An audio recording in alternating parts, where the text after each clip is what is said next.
پاکستان کے زیر انتظام کشمیر اور بھارت کے زیر انتظام کشمیر کے اندر جو لوگ موجود ہیں کیا وہ مہاجر ہیں؟ جو میرے اپنے علم اور اپنے مشاہدے کے مطابق میں ان کو مہاجر نہیں کہتا، اور یہ جدید جو ہماری ریاستی تعریف ہے اس کی روح سے اور جو عالمی سطح پر مقبول و معروف ہے اس کے پیرائے میں یا اس کے پس منظر میں یہ کہہ سکتا ہوں اور وثوق سے کہہ رہا ہوں آپ کے اس میڈیا کے وساطت سے کہ وہ لوگ جو راجوری سے، مینڈر سے، جموں سے، پونچھ سے، سری نگر سے، بارامولہ سے، اوڑی سے،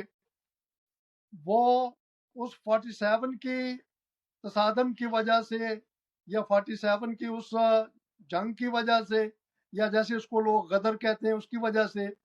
وہ لوگ اپنے اپنے آبائی گھروں سے، راجوری سے کوٹلی آگے، راجوری سے مظفر آباد آگے، مینڈر سے وہ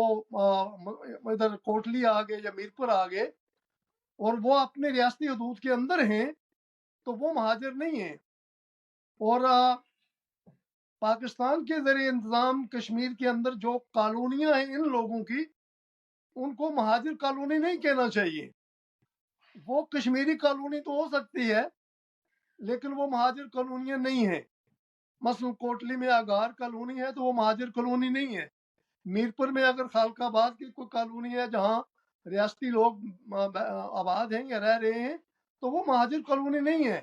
وہ لوگ مہاجر ہے ہی نہیں ہیں۔ ہاں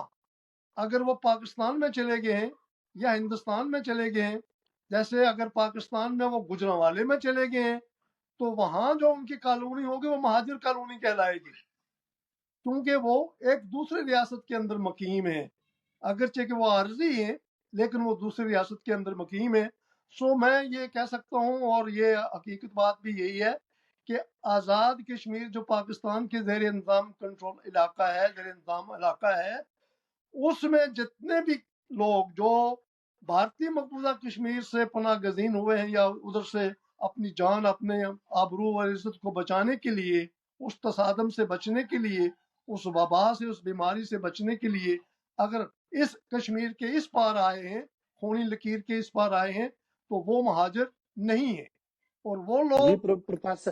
صاحب، ایک بندہ اگر راجوری سے راجوری سے آ کے کوٹلی آتا ہے یا بیرپور آتا ہے تو وہ آپ کا مطلب یہ ہے کہ وہ مہاجر نہیں ہے؟ جی نہیں، وہ مہاجر نہیں ہیں، وہ اپنی ریاست کے اندر ہیں۔ ہماری ریاست جو 85,000 مربع